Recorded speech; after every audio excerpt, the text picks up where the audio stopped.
Bismillahirrahmanirrahim. Alhamdulillah. Allahumma salli wa sallim ala sayyidina Muhammadin miftahi babi rahmatillah.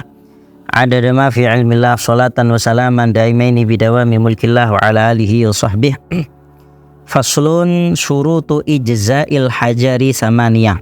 Bab yang ke-6 dalam kitab Safinatun Najah. Faslun syurutu ijza'il hajar. Adapun syarat-syarat cukupnya batu sebagai alat untuk beristinja, cebok ya. Samaniyatun itu ada 8. Jadi kalau orang qadil hajat, baik kencing atau berak itu ya, itu kan wajib dia melakukan istinja, cebok. Kalau yang keluar itu adalah ma'e mulawis, mengotori kemaluan, menajiskan kemaluan, itu wajib dia beristinja.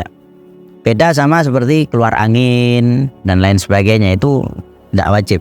Lah wajib istinja ini bisa menggunakan air, bisa menggunakan benda yang seperti batu, tisu kering atau lain sebagainya. Cuman di sini disebutkan al-hajar, batu atau semisalnya, barang-barang yang samalah seperti batu bisa digunakan sebagai alat untuk cebok atau istinja. Tapi syarat untuk hajar, untuk batu atau semisalnya itu ada 8 baru dikatakan sah. Jadi orang itu cebok boleh pakai air atau boleh pakai batu atau tisu atau semisalnya, meskipun banyak air di situ. Air banyak, beda sama tayamum ya. Kalau tayamum, orang itu tayamum kalau tidak ada air. Kalau masalah cebok, istinja ini hukumnya boleh langsung pakai hajar atau semisalnya meskipun air masih banyak. Yang pertama, ayyakuna bi thalathati ahjar. Adanya istinja bi thalathati ahjarin dengan menggunakan 3 batu. Jadi harus 3 kali. Oh ini kok sudah 2 kali usapan kok sudah bersih? Harus 3 kali karena minimal 3. Boleh lebih dari 3 enggak apa-apa. Pokoknya minimal 3 bersih. 3 kok sudah bersih, berarti cukup. Kalau 2 saja, 2 kali saja itu tidak cukup. Jadi harus 3 kali. 3 kali, baik dengan 1 benda atau 3 benda. Yang penting yang diusapkan itu adalah bagian yang suci ya, bukan bagian yang najis. Kemudian yang kedua, ayyunkiyal mahal, wa ayyunkiya, dan hendaknya membersihkan apa hajar al mahala terhadap tempat yang dibersihkan, tempat yang diistinjai. Jadi batu tadi atau tisu itu harus membersihkan. Kalau belum bersih, maka belum dihukumi sah istinjanya. Ya ini yang kita bahas, istinja bukan dengan air. Jadi sampai bersih, sekiranya yang tersisa itu hanya bekas ini tidak bisa dihilangkan kecuali harus menggunakan air, maka itu cukup. Tapi kalau masih bisa dihilangkan dengan batu atau tisu, maka belum dikatakan bersih. Artinya istinjanya belum selesai. Kalau istinjanya belum selesai, berarti kemaluannya itu masih dihukumi najis, dan dia kalau sholatnya tidak sah. Ya sama, kalau istinja bil hajar itu dihukumi najis juga, cuman kalau sholat tetap dihukumi sah karena dimaafkan, itu asarul istinja. Yang ketiga, alla yajifan najis, hendaknya tidak kering, an najisu, najis yang keluar. Jadi yang keluar dari kemaluan depan atau belakang, najisnya belum kering. Karena kalau sudah kering itu tidak bisa dihilangkan dengan batu atau tisu atau semisalnya. Makanya tidak cukup ketika kering. Kalau kotoran yang keluar itu sudah kering, harus menggunakan air. Tidak cukup menggunakan hajar atau mithluhu atau semisalnya. Kemudian yang ketiga, wala yantakila, dan hendaknya tidak pindah.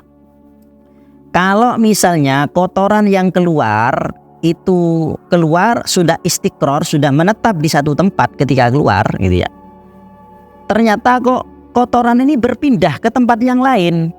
Nah, misalnya ini berada di bagian atas, kok dia berpindah ke bagian bawah atau ke samping, maka sudah tidak cukup kita menggunakan bil hajar, sudah tidak cukup. Kenapa? Karena ini statusnya bukan cebok lagi, ini membersihkan najis sudah. Nah, ketika kotoran keluar kok menetapnya di mana? Menetapnya di sini. Oh, kita bersihkan, itu namanya istinja. Menetapnya di sini kok pindah ke sebelah kanan. Ini namanya najisnya yang sebelah kanan ini ketika dibersihkan bukan statusnya istinja, tapi statusnya adalah izalatun najasah, menghilangkan najis. Kalau menghilangkan najis tidak cukup dengan menggunakan hajar, tapi harus menggunakan alma atau air. Makanya syaratnya di sini wala yantakila, hendaknya najis yang keluar itu tidak berpindah dari tempat yang ditempati ketika keluar. Keluar menetap di mana? Tidak berpindah. Itu syaratnya. Wala yatra alaihi akharu. Wala yatra, dan tidak datang alaihi kepada najis yang keluar tadi, yang menempel di kemaluan, akharu, najis lain atau benda lain. Kok ada benda lain yang nempel gitu, yang datang misalnya kena benda, misalnya jatuh ke tempat yang di situ ada najis yang bisa kita istinja, kita ceboi dengan hajar.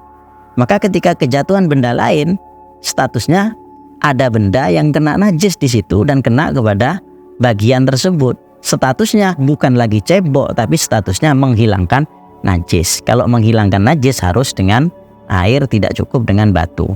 Makanya syarat ini berlaku ketika untuk membedakan antara ini istinja atau izalatun najasah gitu. Gitu ya. Najisnya di sini. Ternyata kok ada benda lain datang gitu, kena ke sini. Nah, berarti najisnya ini bukan ketika kita membersihkan, bukan istinja tapi izalatun najasah. Kemudian wala yujawis, dan tidak melewati najisnya sofhatahu, terhadap pantatnya gitu ya. Ma yandommu, sesuatu yang merapat ketika orang itu berdiri, itu sofhah. Tidak melewati itu, dan tidak melewati hasyafah, wa hasyafatahu, dan hasyafahnya, ya kepala, kemaluan ini. Karena yang diistinja itu bagian itu. Kalau najisnya sampai melewati itu, berarti kita bukan istinja tapi menyucikan najis. Ya, kalau menyucikan najis harus pakai air. Dikatakan istinja kalau yang dibersihkan itu adalah najis yang keluar dari kemaluan dan berada di sofhah atau hasyafah. Kalau melewati berarti menghilangkan najis. Kalau menghilangkan najis maka itu harus menggunakan air. Kemudian syarat yang selanjutnya wala yusibuhu ma'un, dan hendaknya tidak mengenai terhadap najis tadi atau tempat yang kena najis tadi ma'un, air. Jadi najisnya di sini. Kok ada air yang nyiprat ke sini? Wah, ini najis semua ini. Barangnya najis karena ada air.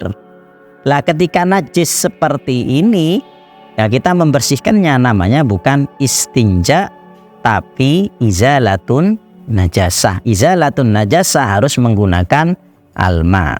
Dan yang terakhir wa antakunal ahjar, dan adanya batu itu harus suci. Tisu itu harus suci. Kita pakai tisu suci, dipakai sekali, dipakai lagi ini tidak boleh kecuali bagian-bagian yang suci. Kalau dipakai lagi malah menajiskan itu ya. Kalau menajiskan sudah tidak bisa menggunakan hajar atau semisalnya, tapi harus menggunakan alma atau air. Ini makanya dalam masalah istinja, cebok ini kan dalam mazhab Syafi'i ada dua, boleh pakai air dan juga boleh pakai batu, selama itu cebok. Dan dikatakan istinja kalau memenuhi syarat. Kalau tidak memenuhi syarat berarti masuk kategori izalatun najasah. Kalau izalatun najasah maka harus menggunakan air, tidak bisa menggunakan hajar, batu atau semisalnya. Dan yang disamakan dengan batu apa saja yang sifat-sifatnya sama dengan batu.